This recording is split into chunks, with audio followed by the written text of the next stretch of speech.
নামাজের ভিতরেই হুজুরে কালব তো নাই, সুন্নত নাই, সে মসজিদে দেহ আছে, সে অন্য রাজ্যে ঘোরাফেরা করতেছে।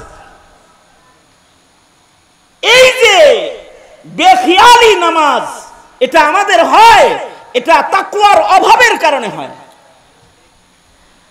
খেয়াল করে করে সুন্নতের নামাজ, মাসাইলের হিফাজতের নামাজটাও তাকওয়া যার বেশি, তার নামাজ তত বেশি ভালো হয়। এ কারণে সাঈদ ইবনে মুসাইয়িব বলে, শুধুই আমি নজরের সুন্নতের হিফাজত 40 বছর নামাজে এমন ভাবে করেছি, দাঁড়ানো অবস্থায় সেজদার জায়গায় নজর রেখেছি 40 বছর। এই 40 বছরের মধ্যে কখনো আমার দৃষ্টি আমার সামনে দাঁড়ানো কোনো মানুষের পিঠের উপরে পড়ে নাই। এতটা সুন্দর করে যদি কেউ নামাজ পড়ে, তাহলে তার নামাজের পুরস্কারও তো মহান আল্লাহ বড় দিবেন। কারণ হলো তার নামাজের রুকু সিজদার ভেতরেও তাকওয়া বেশি। আর আমাদের সালাম ফিরায় কেমনি জানেন? গ্রামে গঞ্জে আসসালামু আলাইকুম ওয়া রাহমাতুল্লাহ, আব্দুল জব্বার ভাই তো আসে নাই রে আজকে। আর আসসালামু আলাইকুম ওয়া রাহমাতুল্লাহ, সুলাইমান ভাই তো আসে নাই দেখি। সুলাইমান ভাই বাম পাশে দাঁড়ায়, হেও জানে, আর আব্দুল জব্বার ডান পাশে দাঁড়ায়, এটাও জানে। সালাম ফিরানোর সময় দুনো পাশে চেক করা শেষ করছে। এই যে নামাজের এই হালত হইল, এইটাও তো তাকওয়ার অভাবের কারণে হইল।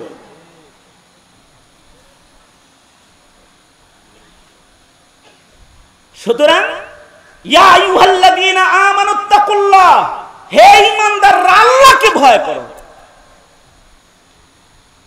আল্লাহর ভয় যদি কারোর ভেতরে আসে, তার গর্দান উঁচা হয় না, নিচা হয়ে যায়। এখন তো আমাদের গর্দান উঁচু, আমাদের গর্দান নিচু না, কারণ ক্ষুধা ভীতির অভাব। যে এ কারণে আমরা নিজেকে যতটা চিনি, আল্লাহকে অতটা চিনি না। গুরুত্বপূর্ণ নসিহা এ পর্যন্ত। আমন্ত্রিত বিজ্ঞ বুজুর্গ, যোগ্য আন্তর্জাতিক মুফাসসিরে কোরআন হযরতগণ আপনাদের সামনে পেশ করেছেন একের পর এক। বিশেষভাবে আমার পূর্বে গুরুত্বপূর্ণ নসিহা আপনাদের সামনে আমার অত্যন্ত মহব্বতের ভাই আব্দুল্লাহ আল আমিন সাহেব দামাত বারাকাতুহুম তিনি করতেছিলেন। আর ইয়াহিয়া তাকি যেহেতু নিজেও মুফাসসিরে কোরআন, ময়দানের সাথে জড়িত, তার সাথে আলোচকদের সাথে তাআল্লুক, এমন আলোচকরাও এখানে আজকে উপস্থিত হয়েছে বরেণ্যদের ভেতর থেকেও, যাদের নাম পোস্টারে নাই, কিন্তু তারা এখানে হাজিরা দিয়েছে, আলোচনা করেছে। একটি নেহায়াতি গুরুত্বপূর্ণ একটা মাহফিল, যেখানে বিজ্ঞ বিজ্ঞ মুফাসসিররা এসেছে। যদি মৌসুমটা বৃষ্টির না হতো, তাহলে অনেক আল্লাহর বান্দারা এখানে হাজির হইত। ওজরে মাকুলের কারণে ওই পরিমাণ মানুষ আসতে পারে নাই, যারা শীতের দিন হইলে আসত। ঘরের থেকে বাইর হবে, কিন্তু বৃষ্টি বৃষ্টি ভাব মনে করে আর বাইর হয়নি। মৌসুমটা বৃষ্টির হওয়ার কারণে খোলা মাঠে প্রোগ্রামও কঠিন। ধন্যবাদ তাকিকে, যে উপরে ত্রিপল সহ, নিচে সুন্দর বিছানা সহ, বৃষ্টি আসলেও যেন আপনারা বসে থাকতে পারেন, কিছু কথা শুনতে পারেন, এ আয়োজন করেছে। আর আপনারাও বসে রয়েছেন, কোরবানি দিয়েছেন। আপনাদের হাজিরি কোরবানি আল্লাহ তাআলা কবুল করেন। আপনারা বলুন আমিন। অনেক কথা হয়েছে, আমি আয়াত পড়েছি। আয়াতের মধ্যে 3টি নির্দেশ আছে। 1 নম্বর নির্দেশ হলো, আল্লাহ পাক মুমিনদেরকে বলেছেন তোমরা মুত্তাকি হও, আল্লাহকে ভয় করো। ইয়া আইয়ুহাল্লাযীনা আমানুত্তাকুল্লাহ, তোমরা আল্লাহকে ভয় করো, একটা নির্দেশ। তাকওয়া কাকে বলা হয়? তাকওয়া বলা হয় আল্লাহ পাকের ভয়ে গুনাহ বর্জন করাকে তাকওয়া বলে। একটা সতর্কতা, খোদা ভীতি একটা সতর্কতার নাম, যেই সতর্কতার মাধ্যমে বান্দা গুনাহ বর্জন করে ইবাদতের জিন্দেগি গ্রহণ করে, এটাকেই তাকওয়া বলে। যে যত বড় মুত্তাকি তার গুনাহ তত কম। তাকওয়ার অভাব যখন হয় খোদা ভীতির, তখন মানুষ গুনাহ করে। বর্তমান সমাজের মানুষের ভেতরে গুনার প্রবণতা বেশি নাকি ইবাদত করার খাসলত বেশি? বোঝা যায় বর্তমান যুগের মানুষের ভেতরে তাকওয়া কম। কোরআনে কারিমে জায়গায় জায়গায় আল্লাহ তাআলা ঈমানদারদেরকে মেনশন করে করে ডেকে ডেকে বলেছেন, এই ঈমানদাররা, তোমরা আল্লাহকে ভয় করো, মুত্তাকি হও, তাকওয়াওয়ালা হও। তাকওয়াওয়ালা হইলে গুনাহ ছাড়তে পারবে, ইবাদত করতে পারবে। আমাদের পূর্বের মানুষের তাকওয়া বেশি ছিল, সেগুলো শুনলে আমাদের তাকওয়ার পরিমাপটা করা যাবে যে আমরা কিরকম মুত্তাকি। আগের যুগের মানুষরা এতটাই মুত্তাকি ছিল যে তারা গুনাহ তো করতো না, ইবাদত ছাড়তো না, ইবাদতকে আল্লাহর ভয়ে আহমিয়তের সাথে আদায় করত, ইবাদতের পরিপূর্ণ হিফাজত করত তারা তাকওয়ার কারণে। আমাদের টুটাফাটা যতটুকুনি ইবাদত জারি আছে, এগুলো নষ্ট হয় তাকওয়ার অভাবে। আমরা কিছু ইবাদত করি কিন্তু মুত্তাকি গোলামের ইবাদত আমরা করি না। আমরা নামাজ পড়ি কিন্তু আমাদের নামাজ তাকওয়ার নামাজ, খৌফ ও খাশিয়াতের নামাজ হয় না। আগের যুগের মানুষের তাকওয়া বেশি ছিল বিধায় তাদের নামাজ ভারী ছিল, ওজনদার ছিল।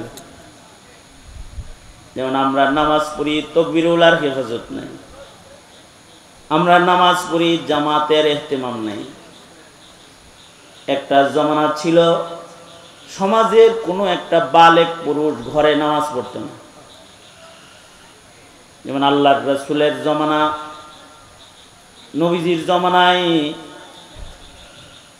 অন্ধ অচলরাও জামাতের নামাজে হাজির হইত।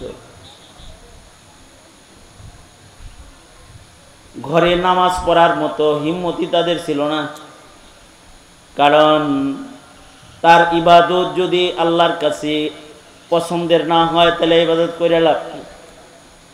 সর্বোচ্চ পছন্দের ইবাদত বানানোর জন্য যত মুজাহাদাত, যত কষ্ট আছে সব তারা করত।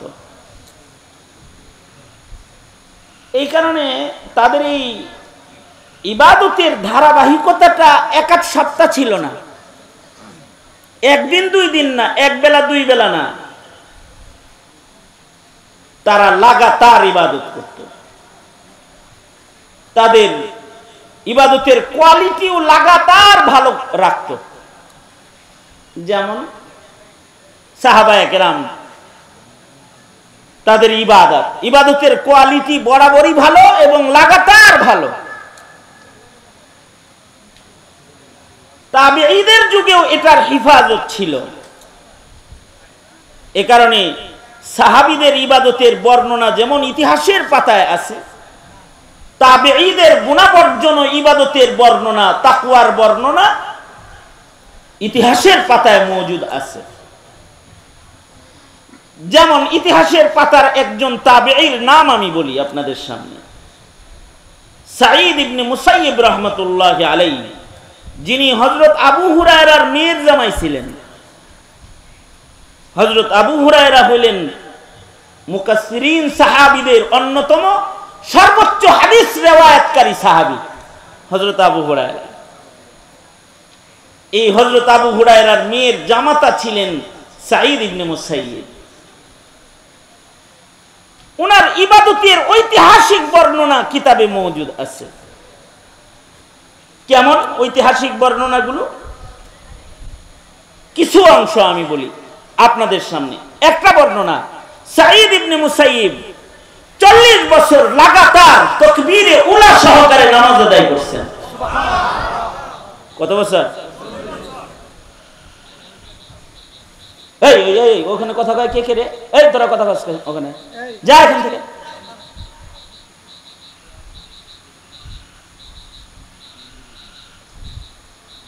এখন আবার তাকায় রইছো, তুমি বসো ওখানে।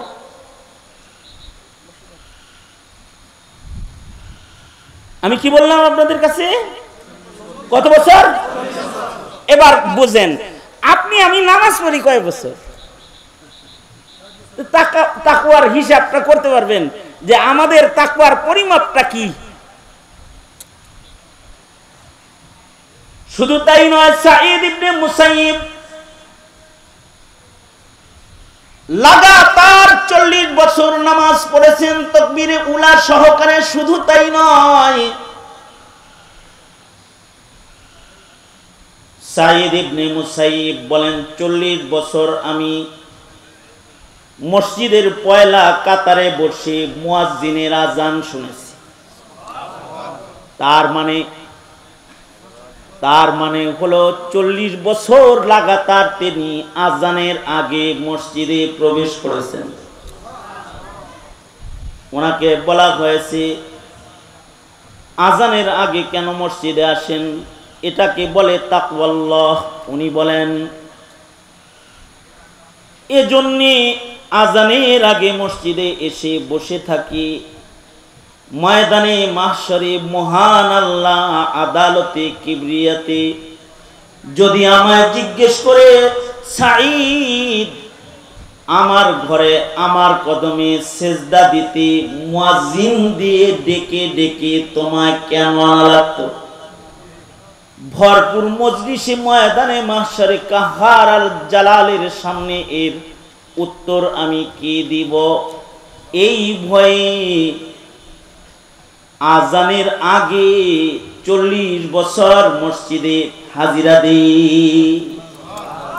40 বছর আজানের আগে মসজিদে হাজিরা দিয়েছেন। আরো শোনেন,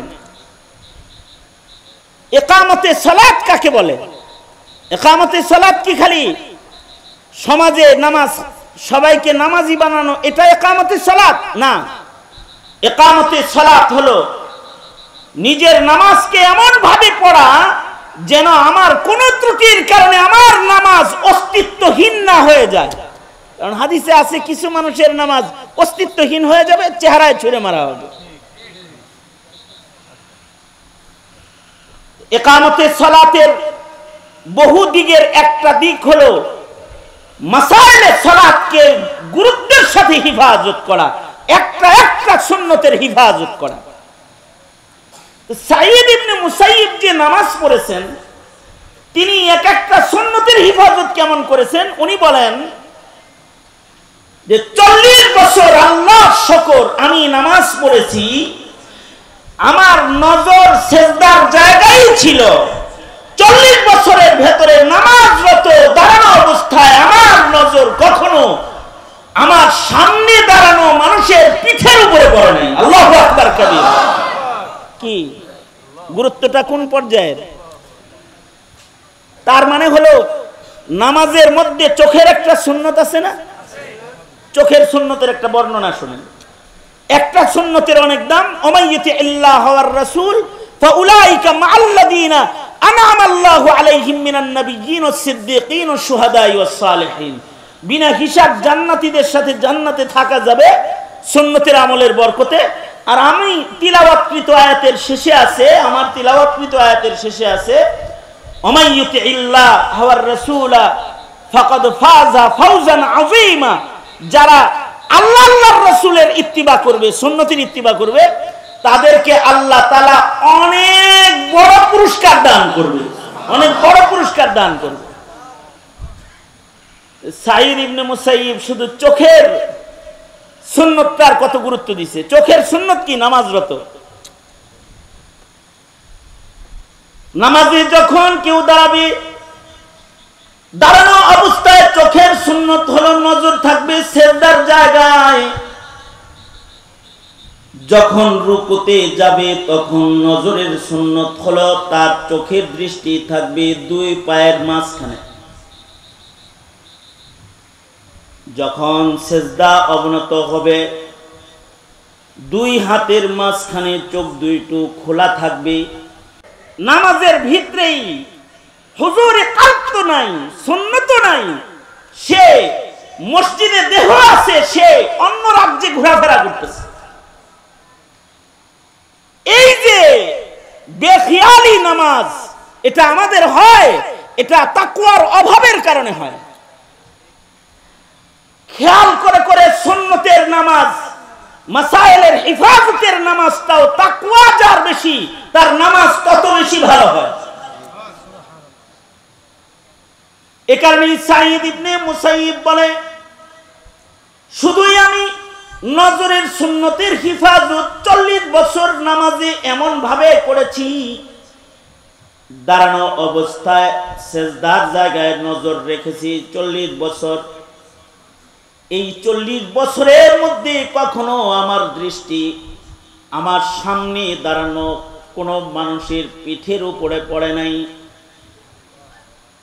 এতটা সুন্দর করে যদি কেউ নামাজ পড়ে, তাহলে তার নামাজের পুরস্কারও তো মহান আল্লাহ বড় দিবেন। কারণ হলো তার নামাজের রুকু সিজদার ভেতরেও তাকওয়া বেশি। আর আমাদের সালাম ফিরা কেমনি জানেন? গ্রামে গঞ্জে আসসালামু আলাইকুম ওয়া রাহমাতুল্লাহ, আব্দুল জব্বার ভাই তো আসে নাই রে আজকে। আর আসসালামু আলাইকুম ওয়া রাহমাতুল্লাহ, সুলাইমান ভাই তো আসে নাই দেখি। সুলাইমান ভাই বাম পাশে দাঁড়ায়, হেও জানে, আর আব্দুল জব্বার ডান পাশে দাঁড়ায়, এটাও জানে। সালাম ফিরানোর সময় দুনো পাশে চেক করা শেষ করছে।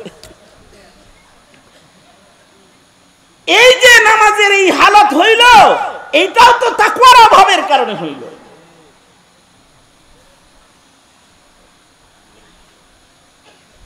সুতরাং ইয়া আইয়ুহাল্লাযীনা আমানুত্তাকুল্লাহ, হে ঈমানদাররা আল্লাহকে ভয় করো। আল্লাহর ভয় যদি কারোর ভেতরে আসে, তার গর্দান উঁচা হয় না, নিচা হয়ে যায়।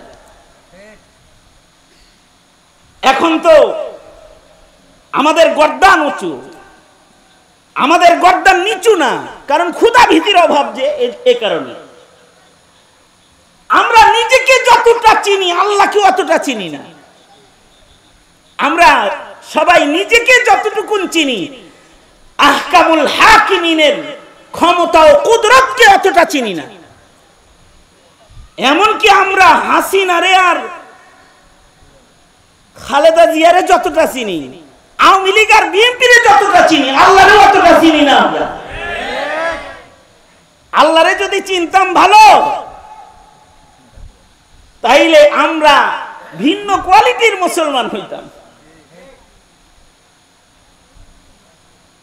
তবে আল্লাহ তাআলাকে কেউ যখন না চিনে, আল্লাহ তাআলা কিন্তু আল্লাহর পরিচয় দেখায় দেয়। যেমন এক সময় আল্লাহ বিল্লাহ সব ভুইলা, মোল্লা মুন্সি সব ধইরা, জেলখানা ভইরা আর অত্যাচার কইরা আওয়ামী লীগ যেন খোদা ভুইলা গেছিল, এরকম অবস্থান যখন হয়েছে, ঘাটটা ধরে হেলিকপ্টারে পাঠায় দাদার দেশে পাঠায় দিয়েছে, ইন্ডিয়া পাঠায় দিয়েছে। আল্লাহরে চিনে নাই।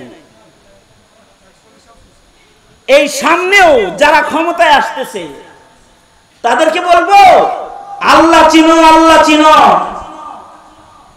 ধর্ম মানো, নবীজির রেখে যাওয়া আমানতকে কদরদানি করা শিখো। কারণ মনে মনে ভাবতেছে যে তোমরা ছাড়া আর কেউ ক্ষমতায় নাই, কিন্তু হাসিনার এত স্বপ্নের ক্ষমতা ভাঙ্গা দিতে যেই রবের 40 মিনিটও লাগে নাই, 40 মিনিট আগে সে নিজেও জানে না যে আমার জাওয়ান গা লাগতেছে। তোমাদের যে কোন জায়গায় চলে যেতে হবে, ওই পরিবেশও কায়েম করতে তার বেশি সময় লাগবে না। তবে তার গোলাম হয়ে যাও, তার গোলাম হয়ে যাও, দুনিয়া ও আখিরাতের রাজত্ব দখল করে নাও। ক্ষুধা ভীতির দরকার। সুলাইমান আলাইহিস সালাতু ওয়াস সালাম এখনকার পাতি নেতারা আছে না, কেউ রাগ করেন না, আপনারা আমার ভাই, এমনি কই আর কি। এখনকার কিছু পাতি নেতা আছে না যারা কোনো রকম একটু নেতা মেতা হইছে, এখন নেতার জ্বালায় তো হাঁটা যায় না রাস্তা দিয়ে, ঠিক না? নেতার ভাব হইলো এরকম, আল্লাহরে ডরান লাগবো না, আমারে ডরা, এরকম ভাব তার ভিতরে আছে।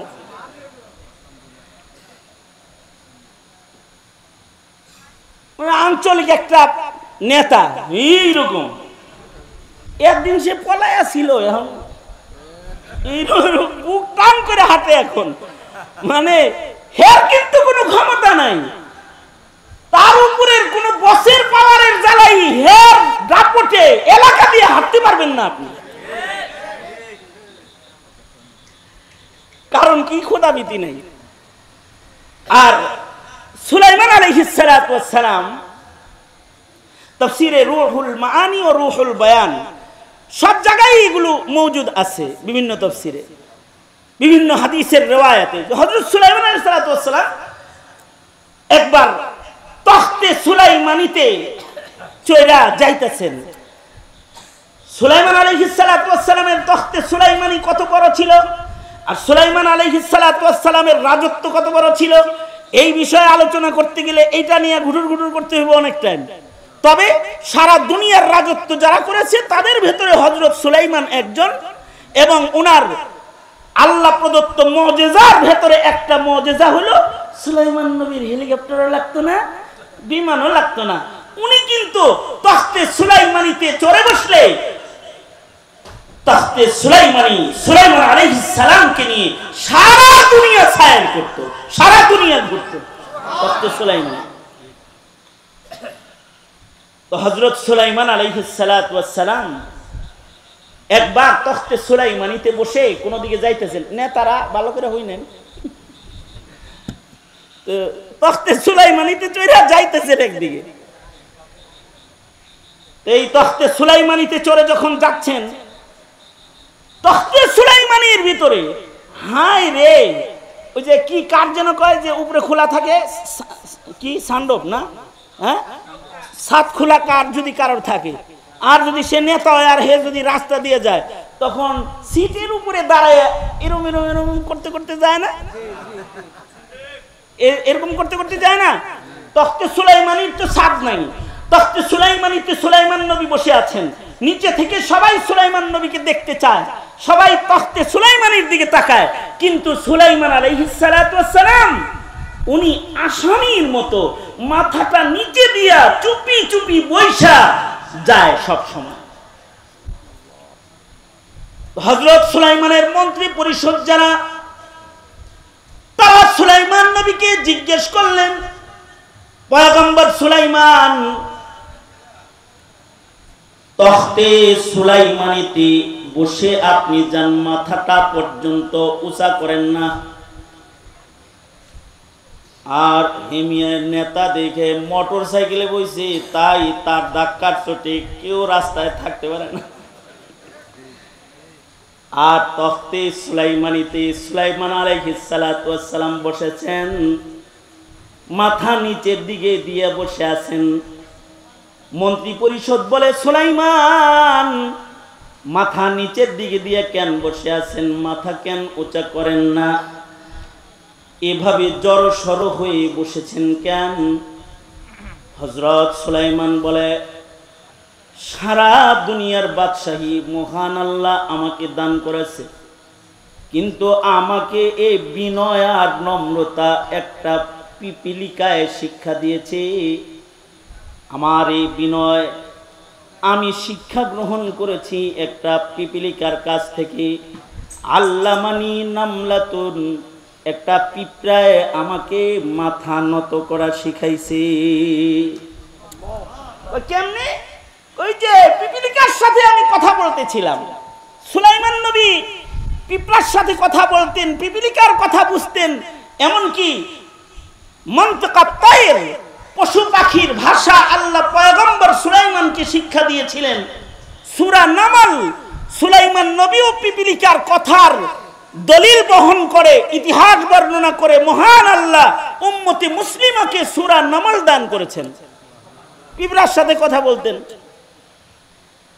সুলাইমান আলাইহিস সালাতু ওয়াস সালাম ইনস ও জিনের বাদশা ছিলেন, পাখির সাথেও কথা বলতেন, এমনকি পাখির কথা বুঝতেন। আমরা কি পাখির কথা বুঝি? বুঝেন কথা কর না, বুঝেন পাখির কথা? আমরা তো পাখির কথা বুঝি না, কিন্তু সুলাইমান আলাইহিস সালাতু ওয়াস সালাম পাখির কথাও বুঝতেন। একবার সুলাইমান আলাইহিস সালাতু ওয়াস সালাম রাস্তা দিয়ে যাইতেছেন, তো দেখে গাছের ডালে বসে বসে এক পুরুষ পাখি এক মহিলা পাখির সাথে প্রেম করতেছে।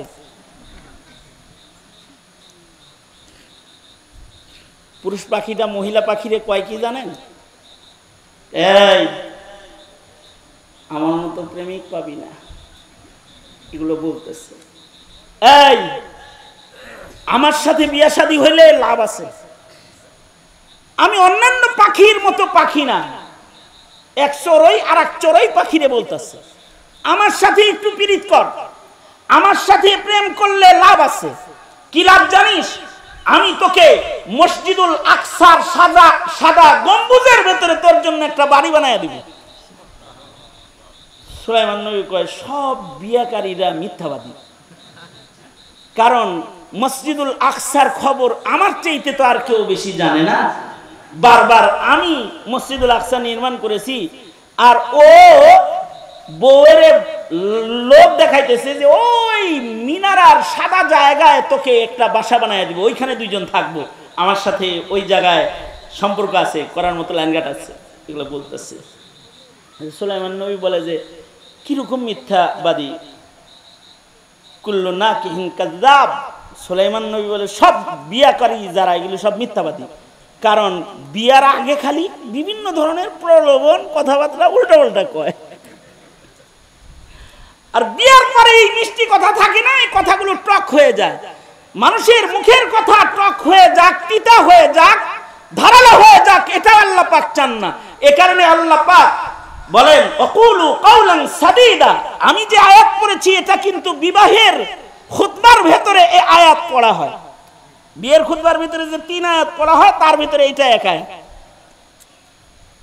তার মানে হলো ইয়া আইয়ুহাল্লাযীনা আমানুত্তাকুল্লাহ ওয়া কুলু কাওলান সাদীদা। আল্লাহ বলেন, হে ঈমানদারেরা, তোমরা আল্লাহকে ভয় করো। অকুলু কাওলান সাদীদা, তোমরা মিষ্টি মিষ্টি কথা বলো, সুন্দর সুন্দর কথা বলো, দুষ্ট কথা বলবা না, নষ্ট কথা বলবা না, ভালো কথা বলবা, পাক কথা বলবা, সুন্দর সুন্দর কথা বলবা। বিয়া শাদী যেহেতু কথার মাধ্যমেই বিয়ে হয়, এ কারণে সুন্দর সত্য কথা বিবাহের মজলিসে যেন উচ্চারিত হয়। 2টা কবুল শব্দ কথার মাধ্যমে দূরের 2টা মানুষ কাছের হইয়া যায়। এই মুখের কথাগুলো যেন নষ্ট কথা না হয়, এই কথাগুলো যেন প্রলোভনের কথা না হয়, আর বিয়ের পরে যেন আবার বাসা পাল্টায় না যায়। বিয়ের আগে কইছে রসের রসের, এবার কয় কষের কষের। বিয়ে কইরা আইন না, এবার কয় জানি না তোর বাড়িতে কি আছে, এত ফুটানি করস কে, আমার বাড়িতে থাকবি, 3 বেলা খাবি, সোজা হয়ে চলবি। আর এর আগে বলছে বিয়ে সাহেব আমার ছেলের কাছে মেয়েটা দেন, রাজরানী বানায় রাখুন। আর বাড়িতে আয়না কয় বুড়া বয়সে তোমার শাশুড়ি কাজ করবে না কি, চোখে দেখো না, লাগে কাজের বুয়া একটা ধরে লইছে আর কি। দিন রাতের সব কাজ হের ঘাড়ে উঠাই দিছে। তো হযরত সুলাইমান বলে সব বিয়াকারীরা মিথ্যাবাদী। এরে পাখি বিয়া করতে চায়, তাও বললো কি মিছা কথা কয়। অন্যরা পাখির ভাষা বুঝে না, তাই তারা জানে না। কিন্তু সুলাইমান নবী যেহেতু আল্লামানি মানতিকাত তাইর, হযরত সুলাইমান বলেন আল্লাহ আমাকে পাখির ভাষা শিক্ষা দিয়েছেন।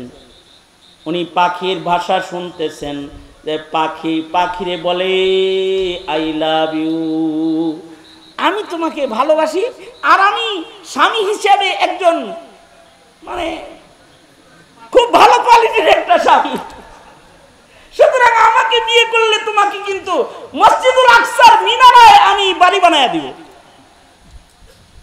যাই হোক, এটা কথা না, ফাঁক দিয়ে আয়াতের ভেতরে একটু ঢুকেছিলাম আবার বেরিয়ে গেলাম। সেটা হলো সুলাইমান আলাইহিস সালাতু ওয়াস সালাম পশু পাখির ভাষাও বুঝতেন এবং পিপিলিকার ভাষাও বুঝতেন, পিঁপড়ার সাথে কথা বলতেন। তো হযরত সুলাইমান পিপিলিকার সর্দারকে বললেন, ইসআল মা শিতা ইয়া আইয়ুহান নামলা, এই পিঁপড়া, তোর যা মনে চায় তা আমার কাছে চা, কারণ আনাল মালিক, আমি হলাম বাদশাহ, সারা দুনিয়ার বাদশাহী আল্লাহ আমাকে দিছে, তোর যা চাইতে মনে চায় আমার কাছে চা, উতিক, আমি তোকে দেব, তোরে খুশি করে দেবো, আমি তোর উপরে খুশি হয়ে গেছি, চা একটা কিছু। তো হযরত সুলাইমান বলে, আমি যখন পিঁপড়ারে বলছি আমি বাদশাহ, তুই আমার কাছে কিছু চা, যা চাবি আমি তা তোরে দিব, পিপিলিকায় আমার গর্দানকে নিচু করে দিল। আমি যে আনাল মালিক বলেছিলাম, আমি নেতা, আমি বাদশাহ এটা বলেছিলাম, আমার গর্দানকে নিচু করে দিল। পিপিলিকা আমাকে বলল, ইয়া আইয়ুহাল মালিক, ওহে বাদশাহ নামদার, জিদ ফি হায়াতি, আল্লাহ আমারে যে হায়াতটুক দিছে এই হায়াত থেকে আরেকটু বাড়ায়া আমার হায়াতটাকে একটু বড় বানায়া দেন। সুলাইমান আলাইহিস সালাম বললেন, হে যখন হায়াত চাইছে তখন তো আমি নাই, কারণ বুঝা থাকলে জোরে করে বলেন, হায়াতের মালিক একমাত্র কে, জোরে আওয়াজ করে বলেন। সুলাইমান নবীর কাছে তার হায়াত নাই, এ কারণে সুলাইমান আলাইহিস সালাতু ওয়াস সালাম ইন্তেকালের পূর্বে হায়াত চেয়েছিলেন, আল্লাহ উনাকেও হায়াত দেয় নাই, লাঠি ভর দিয়ে দাঁড়ানো অবস্থায় রূহ লয়ে গেছে, কুরআনে বর্ণনা মওজুদ আছে। তার মানে হায়াতের মালিক কে, জোরে বলুন। সুতরাং আমেরিকার সাথে সম্পর্ক থাকলে বাসমু, ইন্ডিয়ার সাথে সম্পর্ক থাকলে বাসমু, চায়নার সাথে সম্পর্ক থাকলে বাসমু। আমাদের বাচ্চা মরা কার হাতে, জোরে আওয়াজ করে বলেন। আমাদের জীবন, আমাদের মরণ সবকিছু মহান আল্লাহ পাকের হাতে।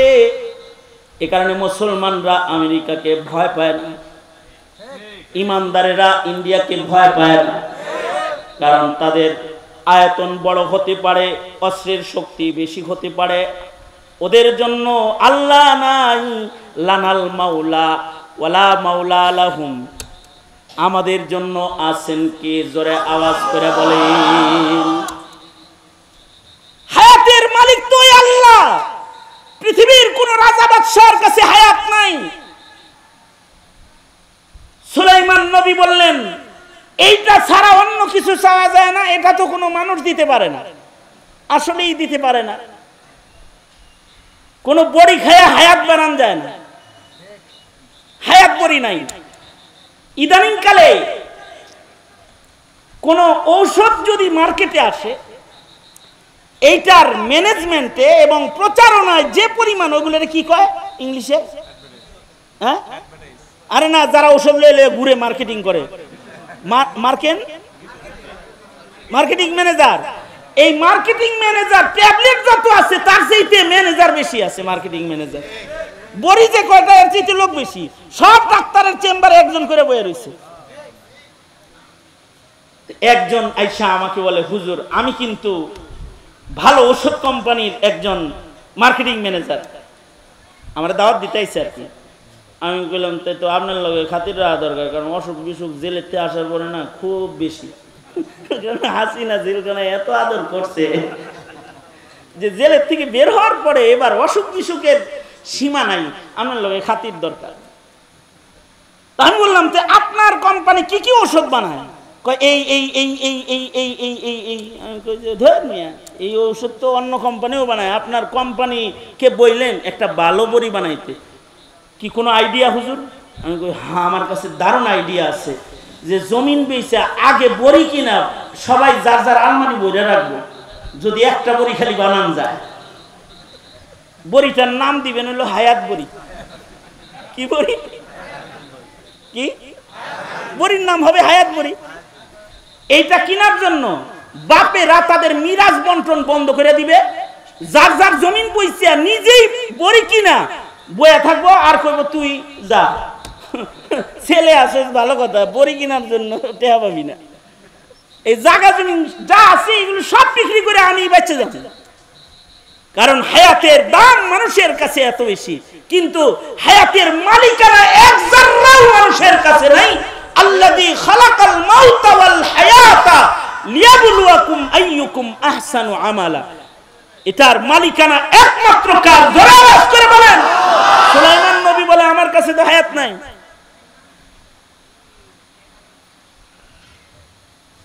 সালমিন গায়রিহি, এছাড়া অন্য আর কিছু চাও, অন্য কিছু চাও। পিপিলিকা কয় তাহলে আইয়ুহাল মালিক জিদ ফি রিজকি, ও বাদশা আপনি আমার রিজিক বাড়ায় দেন। সুলাইমান আলাইহিস সালাম আবার মাথা নিচের দিকে, না না, রিজিকের মালিকও আমি না। বলুন তো রিজিকের মালিক কে? জোরে আওয়াজ করে বলেন। আমার আপনার রিজিকের মালিক আল্লাহ। দুনিয়ার সব এই সাঙ্গ খেলা যা আছে সাঙ্গ হয়ে যায় দুই জিনিসের কারণে, আর খেলা জমে দুই জিনিসের কারণে। হায়াত রিজিক হয় তো দুনিয়ার খেলা বাকি রয়, হায়াত রিজিক নাই তো খেলা বন্ধ হয়ে যায়। দুনিয়ার হায়াত দারমাদার এই দুই জিনিসের উপরে। পিঁপড়া বলে, খুব বড় করে বুক টান করে বললেন, আনাল মালিক, আমি বাদশাহ। ইসআল মা শিতা, যা মনে চায় তা চাও, দিমু ওটি। দুইটা চাইলাম, যেই দুই জিনিস দিয়ে দুনিয়া চলে দুইটার একটাও নাই আপনার কাছে। আমনি কি এর কসুর বাদশাহ? এই যে আমাকে সেই কচুর বাদশাহ বলে তিরস্কার করে আমার মাথাকে নিচে নামায়া দিছে, এবার তখতে সুলাইমানিতে বসেও আমি আমার মাথা উঠাইতে পারি না, কারণ মালিকের মালিক আল্লাহর ভয় সবসময় আমাকে বিনয় করে চালায়। আল্লাহু আকবার করে বলেন। এ কারণে তাকওয়া দরকার, তাকওয়াল্লাহ। তাকওয়াল্লাহ আসবে কেমনে? কুনু মা'আস সাদিকিন, এইভাবে বসে বসেই তাকওয়া বিতরণ হয়। সুতরাং সমাজকে মুত্তাকি বানান, সমাজের মুখের ভাষা সুন্দর বানান, সমাজকে সুন্নতওয়ালা বানান। ফাকাদ ফাযা ফাওজান আযীমা। ইনশাআল্লাহ সমাজের মানুষকে মুত্তাকি বানাবো, ইনশাআল্লাহ জোরে করে বলেন। খোদা ভীরু বানাবো, তাকওয়াল্লাহ শিখাবো, এবং ভাষা সুন্দর বানান, জবান ভালো করেন। রাজনীতি করেন আপনারা, একজনের গালির জ্বালায় আর একজনের ভোট চলে যায়। এই মুখ ভালো করে আলান, সুন্দর ভাষা নিয়ে আগমন করুন, কারণ মানুষের যখন মুখ অসুন্দর হয়ে যায় তখন বুক অসুন্দর হয়ে যায়, আর যখন মুখটা ভালো হয় তো বুকটা ভালো হয়ে যায়। এ কারণে কুলু কাওলান সাদীদা, মুখটা ভালো করো, বুকটা ভালো হয়ে যাবে। সুতরাং দুষ্ট কথা উচ্চারণ করব না, ইনশাআল্লাহ জোরে করে বলেন। তৈয়ার আছি তো ইনশাআল্লাহ? আর সুন্নতের পাবন জিন্দেগি করব। সমাজে মুত্তাকি বাচ্চা কাচ্চা বানাইতে দরকার। মাদ্রাসা, স্কুল, কলেজে তাকওয়া শিক্ষা দিবে না, কিন্তু তাকি আপনার ছেলেকে তাকওয়া শিক্ষা দিবে। যে কোনো মাদ্রাসা আপনার সন্তানকে তাকওয়া শিক্ষা দিবে, নম্র ভাষা শিক্ষা দিবে। এ কারণে দেখেন না, এই দেশের কোন হুজুরের ভাষা খারাপ না, এরা মিম্বরে বসে বসে মিষ্টি কথায় কথা কয়। আপনি কি মনে করেন আপনার মতো ভাষা হেরা জানে না? বিশ্বাস করেন, যদি প্রতিযোগিতা লাগে না, আপনি পারবেন না, কিন্তু জানে, কিন্তু আপনাকে কিছু বলে না আর কি, কারণ তারা তাদের মুখকে সুন্দর কথায় ব্যবহার করে, সুন্দর কাজ করে, সুন্দর কথা, সুন্দর বুক, তাই সুন্দর কাজ বেশি করে। তবে মুমিনের হৃদয়ে ঈমান আছে, ঈমান, এই ঈমান নষ্ট করে, তাকওয়া তাহারাত নষ্ট করে যারা জাতিকে বেঈমান বানাইতে চায়, তাদের মোকাবেলায় সংগ্রাম এক নম্বর হলো তালিম তরবিয়তের সংগ্রাম। তালিম তরবিয়তের মাধ্যমে এদের বিরুদ্ধে সংগ্রাম চালিয়ে যেতে হবে। নবী রাসূল দিয়ে আল্লাহ তাআলা এই পদ্ধতিটাকেই সর্বপ্রথম গ্রহণ করেছেন, তালিম ও তরবিয়ত। আমি একটা কথা বলে আমি আমার আলোচনা আজকের মতো শেষ করে দেব ইনশাআল্লাহ। সেটা হলো, হজ থেকে আসার সময় আমি ফ্লাইটে উঠেছি এই গত সফরে, তা আমার পাশে যে ক্রু আছে খেদমতে,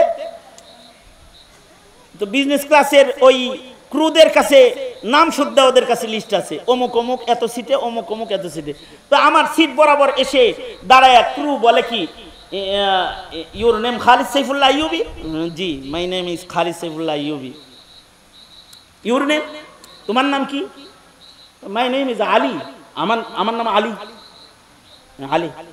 আমি ভাবলাম যাক, আজকে কমাস কম একটা মুসলমানের রাতের খাওয়ান দাওয়ান নসিব হইতেছে, মনে হয় খুশি হয়েছি আর কি। তো আমার কাছে আসছে, খাবার নিয়ে আসছে, তা আইসা আমার দাড়িতে হাত দিয়া বলে, তোর দাড়িটা খুব সুন্দর লাগে, ইউ আর এ সুন্নি মুসলিম? আমার তুই কি সুন্নি মুসলিম নাকি? হ্যাঁ, আমি Sunni Muslim. You are a Sunni Muslim? No no no, my grandfather is Muslim. হ্যাঁ, হে বললো যে না না না, আমি মুসলমান না, তবে আমার দাদা মুসলমান ছিল। হে, দাদা মুসলমান ছিল? আমি কি, তোর নাম আলী হইলো কেমনি? আব্বা যে মুসলমান ছিল, আব্বা শখ করে নাম রাখছে আলী, কিন্তু বাবা আমার ছোটবেলায় মারা গেছে। বাবা বিয়ে করেছিল একটা খ্রিস্টানকে। বাবার মৃত্যুর পরে আমার মা আমাদের 3-4 ভাই বোন যারা আছি, এদের সবাইরে খ্রিস্ট ধর্ম শিখাইছে, খ্রিস্টানদের সাথে আত্মীয়তা করাইছে। আমাদের মুসলিম পরিচয় যেটা, ওইটা বাবার পর্যন্তই শেষ, এরপরে ব্রেক হয়ে গেছে। তার মানে হলো, একটা ছেলে তার নাম আলী, কিন্তু তার দাদা ছিল মুসলমান, কিন্তু সে নাতির তৃতীয় পুরুষে এসে সে হয়ে গেছে পুরা খ্রিস্টান। তার বংশের থেকে খ্রিস্টান প্রজনন কেন্দ্র চালু হয়ে গেছে। এইটা শোনার পরে আমি যে 4.5 ঘন্টা বিমানে ছিলাম, এর ভিতরে আমি কিছু খাইতেও পারি নাই, এর ভিতরে একটু আরামও করতে পারি নাই, শুধু কাঁদছি আর পেরেশান হইছি যে এটাই যদি হয়, পরিবেশের কারণে যদি দাদা মুসলিম হয়ে তার নাতি খ্রিস্টান হয়ে যায়, তাইলে আমার দেশের স্বাধীন মাটিতে যারা হিন্দুত্ববাদের চাষাবাদ করতে চায়, যারা খ্রিস্টবাদের চাষাবাদ করতে চায়, যারা কাদিয়ানির চাষাবাদ করতে চায়, ওরা তো আমার নাতিপুতির ভেতর থেকে এক সময় মুসলিম প্রজনন বন্ধ করে খ্রিস্ট প্রজনন চালু করে ফেলবে।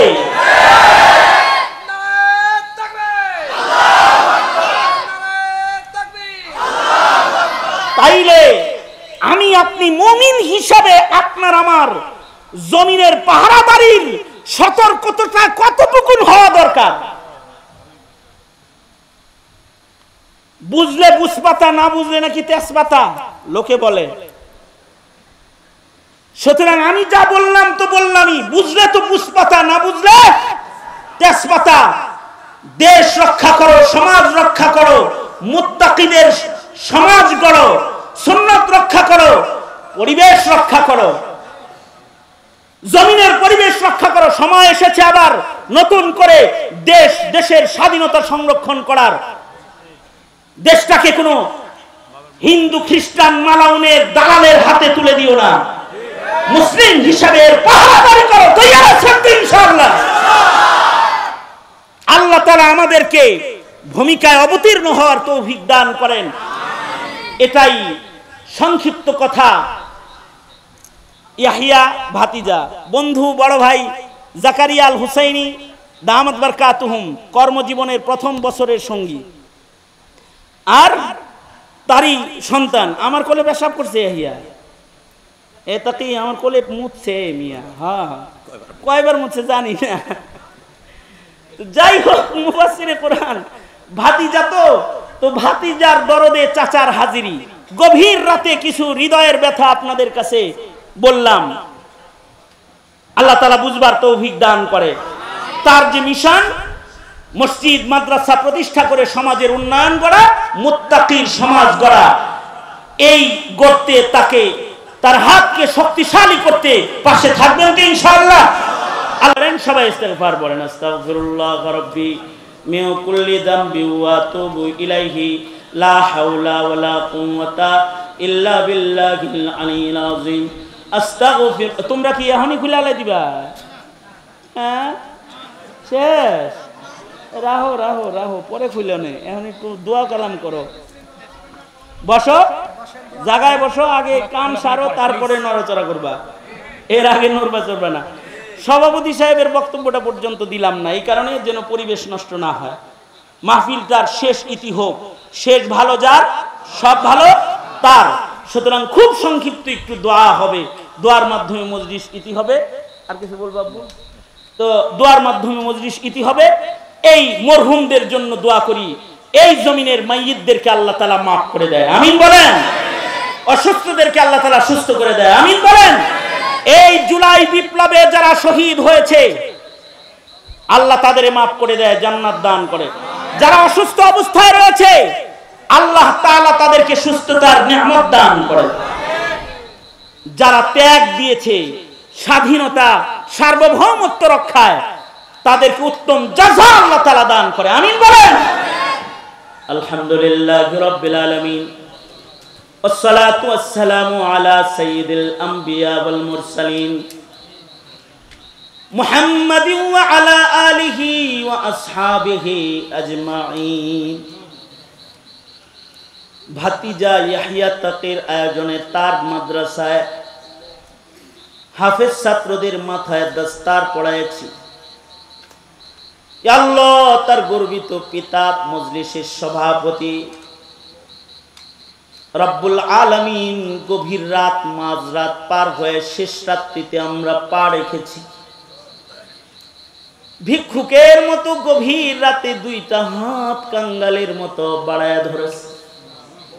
জিন্দেগির সব গুনার জন্য তোমার কাছে মাপ চাই আল্লাহ। আমাদের জিন্দেগির সব গুনাহ তুমি মাফ করে দাও আল্লাহ। বড় সগীরা কবিরা, জেনে না জেনে, আধারে আলোয় যত পাপাচার আমরা করেছি মাফ করে দাও। ওগো আল্লাহ, জিন্দেগি সুন্দর বানায় দাও। ইয়া আল্লাহ, পৃথিবীর নিকৃষ্টতম জালেম ইসরায়েলকে হালাক করে দাও আল্লাহ। ফিলিস্তিনের মুসলমানদেরকে মদদ নসরত করো, বাংলার জমিনে শান্তি দান করো রব্বুল আলামিন। জুলাই মাসে, জুলাই বিপ্লবে যারা শহীদ হয়েছে তাদের ভুলি না আল্লাহ। মাগফিরাত দাও, দারাজাত বুলন্দ করে দাও রব্বুল আলামিন। যারা অসুস্থ তাদের সুস্থ করে দাও ইয়া আল্লাহ। অত্র এলাকার মাটির নিচে যত মাইয়িত ঘুমায় রয়েছে, তাদের কবরগুলো জান্নাতের বাগান বানায় দাও। এখানে যারা হাত তুলেছে, কারোর মা নাই, কারোর বাবা নাই, ইয়া আল্লাহ, যুগ যুগ আগে পিতার লাশ কবরে রেখেছে, কাফন সরায় বাবারে শেষ দেখা দেখেছে। মায়ের লাশ কবরে নামায়েছে, মাকে শেষ দেখা দেখেছে। জীবনে কোনোদিন আব্বা মা ডাক যাদের নসিব হবে না, আল্লাহ তাদের মাফ করে দাও ইয়া আল্লাহ। আব্বা জান জাইনুল আবেদিনকে মাফ করে দাও।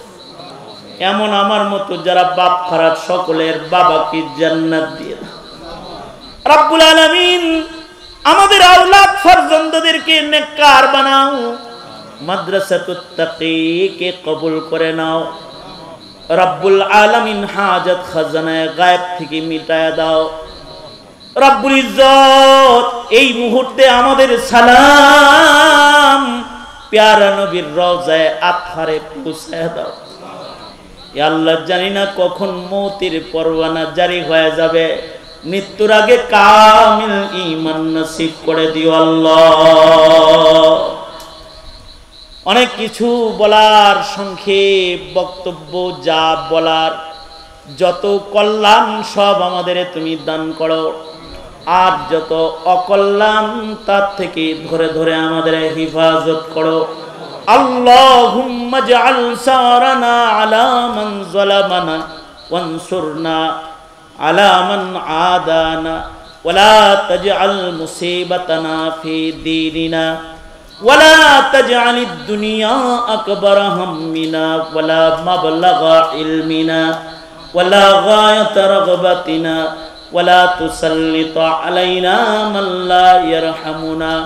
আল্লাহুম্মা জিদনা ওয়ালা তানকুসনা ওয়া আকরিমনা ওয়ালা তুহিন্না ওয়া আ'তিনা ওয়ালা তাহরিমনা।